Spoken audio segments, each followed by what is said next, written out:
मुगल साम्राज्य नाम तो हम सब ने सुना है, लेकिन क्या हमें इसके सभी शासक वो भी क्रम से याद है?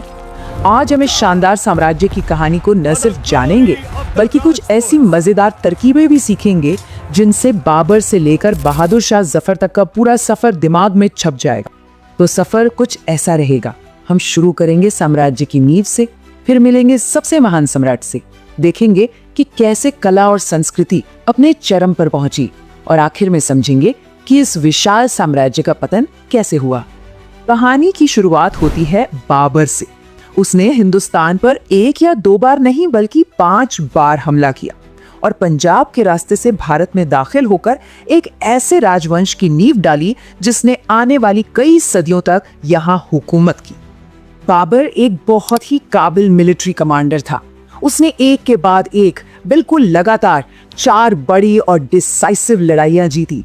इन्हीं जीतों ने उत्तर भारत से उसके बड़े बड़े दुश्मनों का सफाया कर दिया और मुगल सल्तनत की बुनियाद को एकदम मजबूत कर दिया। अच्छा, अब इतनी सारी लड़ाइयों को वो भी सही क्रम में याद रखना थोड़ा मुश्किल हो सकता है ना? तो इसके लिए एक बड़ी ही मजेदार ट्रिक है। बस एक लाइन याद रखिए, पानी पीकर खाना खाकर चली घाघरा पहनकर। ये एक लाइन पानीपत, खानवा, चंदेरी और घाघरा चारों युद्धों को बिल्कुल सही क्रम में याद करा देगी। लड़ाइयों के मैदान से हटकर देखें तो बाबर एक लेखक भी था। उसने अपनी आत्मकथा बाबर नामा लिखी और जंग में तुलुग माँ जैसी नई टैक्टिक्स भी शुरू की। मतलब उसने सिर्फ एक साम्राज्य ही नहीं जीता बल्कि अपने बेटे हुमायूं के लिए एक पूरी विरासत तैयार की। बाबर के बाद हुमायूं का दौर काफी उथल पुथल वाला रहा, लेकिन फिर तख्त पर बैठा उसका बेटा अकबर, जो आगे चलकर मुगल सल्तनत का सबसे महान और सबसे मशहूर बादशाह बना। अकबर ने सिर्फ अपने साम्राज्य की सरहदों को ही नहीं बढ़ाया बल्कि अपनी सोच को भी बहुत बड़ा किया।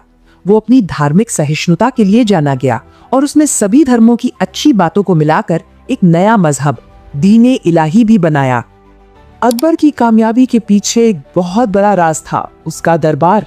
उसके दरबार में 9 ऐसे जबरदस्त लोग थे जो अपनी अपनी फील्ड के मास्टर थे। इतिहास इन्हें ही नवरत्न यानी 9 जवाहरात के नाम से जानता है। और जाहिर है इन 9 दिग्गजों के नाम याद रखने के लिए भी एक कमाल की ट्रिक है। बस इतना याद रखना है, बैट बैट MDH। इस छोटे से फॉर्मूले का हर अक्षर एक नवरत्न का नाम है। B से बीरबल, A से अबुल फजल, T से तानसेन और इसी तरह बाकी सब भी। है ना आसान? तो कुल मिलाकर बात यह है कि अकबर की विरासत सिर्फ लड़ाइयों की नहीं है, उसकी विरासत है बड़े बड़े सुधारों की, सभी संस्कृतियों को साथ लाने की और बुलंद दरवाजे जैसी शानदार इमारतों की। अकबर ने जो जमीन तैयार की थी उस पर संस्कृति और कला का सुनहरा दौर लेकर आए उसके बेटे जहांगीर और पोते शाहजहां। और इन दोनों में फर्क बिल्कुल साफ है।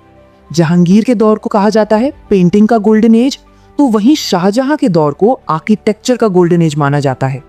जहांगीर का दरबार मानो एक जीती जागती आर्ट गैलरी था जिसमें मंसूर और अबुल हसन जैसे महान चित्रकार थे।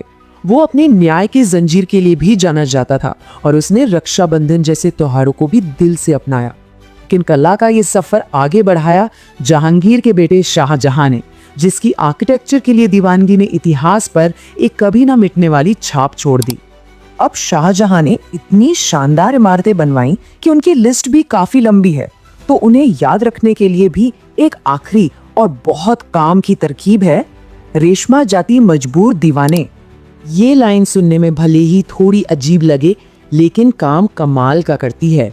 रेशमा से रेशमा बाग, शाहजहां बाग, मोती मस्जिद, जाति से जामा मस्जिद और ताजमहल, और मजबूर दीवाने से मयूर सिंहासन और दीवाने खास। सब याद हो गए? मगर जहां शाहजहां ने सल्तनत को कला की बुलंदियों पर पहुंचाया, वहीं उसके बेटे औरंगजेब के आने से कहानी ने एक बिल्कुल अलग और सख्त मोड़ ले लिया। औरंगजेब, जिसे जिंदा पीर भी कहते थे, एक बहुत कट्टर और सख्त शासक था। उसने जजिया कर वापस लगा दिया, दरबार से संगीत और कला को बाहर कर दिया और उसकी इन नीतियों ने साम्राज्य में चारों तरफ टकराव पैदा कर दिया। और फिर आया साल 1707, औरंगजेब की मौत। ये सिर्फ एक बादशाह की मौत नहीं थी, ये उस ताकत का अंत था जिसने इस विशाल साम्राज्य को चाहे जैसे भी हो एक साथ जोड़कर रखा हुआ था। यहीं से पतन की असल शुरुआत हुई। औरंगजेब के बाद जो बादशाह गद्दी पर बैठे उनमें वो दम नहीं था। सल्तनत पर उनकी पकड़ कमजोर होती चली गई और साम्राज्य धीरे धीरे बिखरने लगा। साम्राज्य अब अपनी पुरानी शान की बस एक परछाई बनकर रह गया था। इसका सबसे बड़ा सिंबल था नादिर शाह का हमला, जो शाहजहां का बनवाया बेशकीमती मयूर सिंहासन यानी पीकॉक थ्रोन तक लूट कर ले गया था। इस लंबी दास्तान का आखिरी पन्ना बहादुर शाह जफर के नाम लिखा गया। वो बस नाम के आखिरी मुगल बादशाह थे जिन्हें 1857 के गदर के बाद अंग्रेजों ने देश से निकालकर रंगून भेज दिया और इसी के साथ मुगल दौर हमेशा के लिए खत्म हो गया।